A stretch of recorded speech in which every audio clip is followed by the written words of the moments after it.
Est-ce que ça t'est déjà arrivé d'aimer quelqu'un, mais de sentir au fond de toi que quelque chose dans cette relation ne faisait plus vraiment sens? Parce que parfois, c'est pas l'amour qui disparaît, c'est simplement la relation qui ne correspond plus à la personne qu'on est devenue.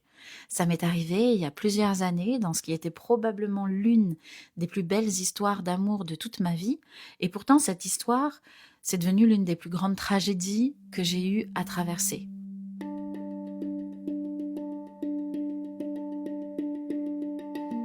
Je m'appelle Manon. Je suis femme médecine et professeure de yoga. Et depuis plusieurs années, j'accompagne des personnes à travers des soins, des retraites et différents espaces de transformation pour les aider à se reconnecter à elles-mêmes et à retrouver du sens dans leur vie. Mon travail est profondément inspiré par le chamanisme, par le lien au vivant et par cette idée que la vie nous guide souvent à travers les expériences qu'on traverse.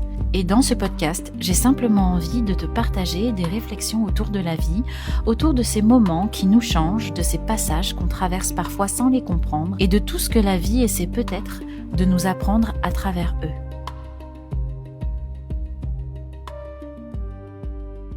Dans l'épisode de la semaine dernière, je t'ai parlé de ces moments où le sens disparaît de notre vie et je t'ai expliqué que la perte de sens, c'est souvent le signe que tu as évolué différemment. Et aujourd'hui, j'ai envie d'aborder une forme de perte de sens qui est, à mon sens, l'une des plus difficiles à traverser, c'est la perte de sens dans les relations. Parce que quand le sens disparaît dans une relation, c'est pas seulement la relation qui change, c'est le lien, c'est l'attachement qui n'est plus vraiment là. C'est toute une histoire qu'on a construite avec quelqu'un. Et parfois, c'est très difficile d'accepter que ce lien ne corresponde plus. Les relations, c'est vraiment une chose très particulière dans notre vie parce que elles se construisent souvent à partir de la personne que nous sommes à un moment donné, à un moment précis, en fonction de nos besoins, en fonction de nos valeurs et en fonction de notre vision du monde à ce moment-là. Mais le problème, c'est que nous changeons. Et parfois, on change tellement que certaines relations, elles commencent vraiment à être en décalage. Et ce décalage, il peut être subtil au début. Et souvent, quand ça arrive, on essaie de réparer la relation, on essaie de faire des efforts, on essaie de retrouver ce qui existait avant. Mais parfois, on a cette prise de conscience hyper douloureuse qui est que nous et l'autre, on n'est plus sur le même chemin, on n'est plus sur la même longueur d'onde. Et ça, on le voit dans les relations amicales, dans les relations amoureuses et même dans nos relations familiales. Parfois, on ne s'en rend pas compte tout de suite. Et c'est pas forcément après un grand clash ou après une dispute. Parfois, c'est vraiment beaucoup plus subtil que ça, encore une fois.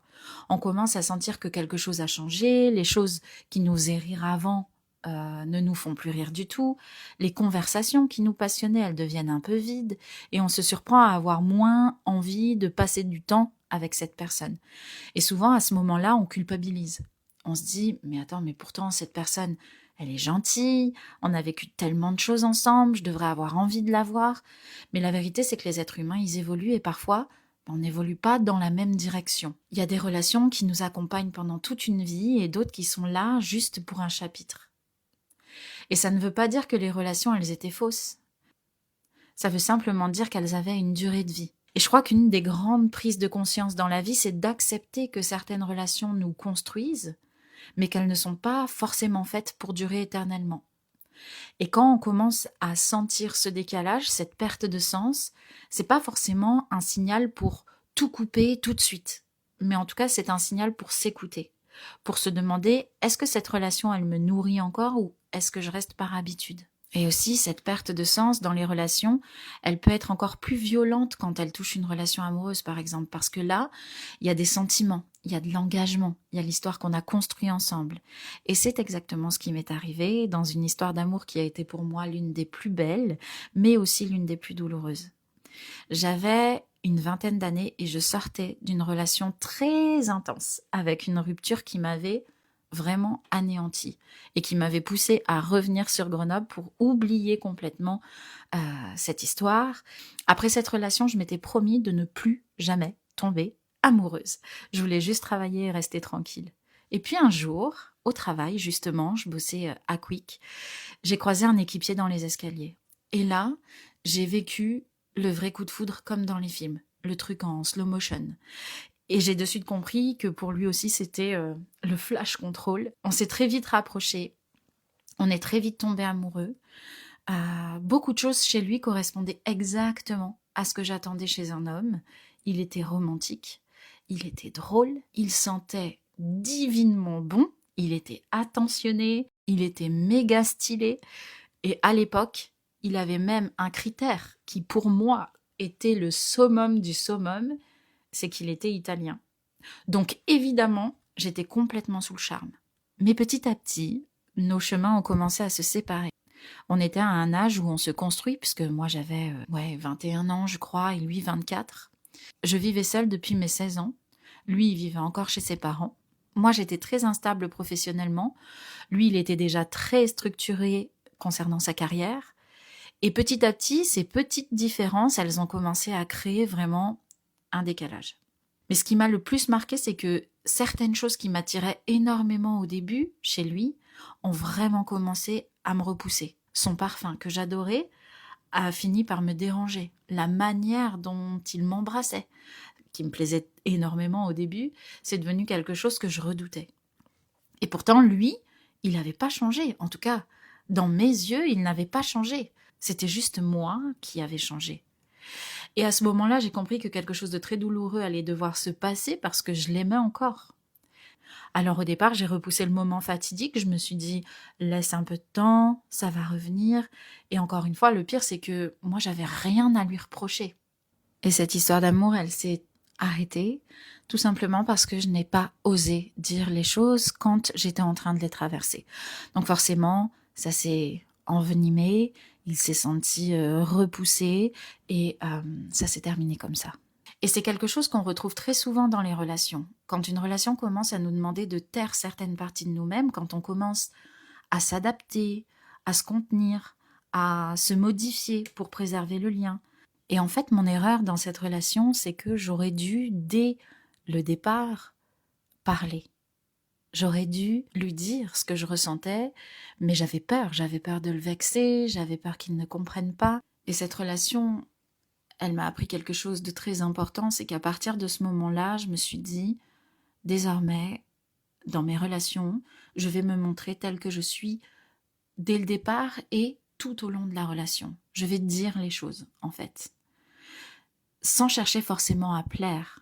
Alors bien évidemment, avec le temps, j'ai aussi appris la communication non violente. Ça fera l'objet peut-être d'un autre épisode. Et je me suis dit, on verra bien ce que ça donne. Mais au moins, peut-être que ça m'évitera d'aller jusqu'au point de rupture, au point de non-retour. Parce qu'au fond, les relations les plus justes, c'est celles où on peut se montrer soi-même dès le début, mais tout au long de la relation. Alors si aujourd'hui, toi aussi, tu ressens une perte de sens dans une relation, la première chose importante, à mon sens, c'est de faire le tri. Parce que souvent, quand quelque chose ne va pas, on a l'impression que toute notre vie ne va plus. Alors qu'en vérité, c'est parfois juste un point précis de notre vie qui a besoin d'évoluer, d'être réévalué. Et pour ça, je t'invite à faire un petit exercice très simple, c'est de prendre une feuille et d'écrire les différents domaines de ta vie. Donc, ton couple, tes amitiés, ton travail, ta famille. Et demande-toi simplement dans quel domaine est-ce que tu ressens un décalage. Dans quel domaine est-ce que tu ne te sens plus totalement toi-même. Ça, c'est le premier exercice qui va te permettre de mettre le doigt sur l'endroit précis. Il y a un deuxième exercice que je peux te proposer, c'est de prendre une nouvelle feuille et de tout simplement faire 2 colonnes. L'une avec ce qui te fait vibrer dans cette relation et l'autre avec qu'est-ce qui te draine, qu'est-ce qui te plombe, qu'est-ce qui fait que tu as atteint tes limites. Et ensuite, pose-toi cette question très simple. Qu'est-ce que je tais actuellement pour préserver cette relation? Souvent, c'est ici que ton cœur te dit le plus honnêtement ce que tu as à faire. En consultation, je propose souvent 2 exercices. Le premier, que je trouve très intéressant, c'est un exercice très simple. Je t'invite à imaginer une conversation. Une conversation avec la personne avec qui tu ressens ce décalage. Donc ça peut être ton patron, ça peut être ton chéri, ça peut être ta sœur. Mais tu imagines une conversation complètement honnête. Une conversation dans laquelle tu dirais exactement ce que tu ressens. Sans chercher à ménager l'autre, sans chercher à faire en sorte que la relation continue, juste, en fait, pour dire la vérité. Tu dis ce qui te pèse dans cette relation, ce que tu n'oses pas dire, ce que tu ressens vraiment aujourd'hui. Et t'as pas besoin d'avoir cette conversation vraiment dans la réalité. Le simple fait de l'imaginer, ça peut déjà t'apporter énormément de clarté parce que souvent, ce qu'on n'ose pas dire aux autres, c'est aussi ce qu'on n'ose pas se dire à soi-même. Et cet exercice, il peut vraiment t'aider à comprendre quelque chose d'important. C'est est-ce que la relation pourrait continuer si tu étais totalement toi-même? Ou est-ce que la relation, elle tient justement parce que certaines parts de toi restent silencieuses? Et parfois, rien que cette prise de conscience, elle peut vraiment tout changer. Et enfin, le dernier exercice, j'aime beaucoup vraiment le proposer aux personnes que je reçois quand elles traversent une perte de sens dans une relation. Je l'ai appelé le test de la légèreté et c'est un exercice très simple. Je t'invite à fermer les yeux quelques instants et à imaginer 2 situations. La première situation, tu continues la relation exactement comme elle est aujourd'hui. Rien ne change.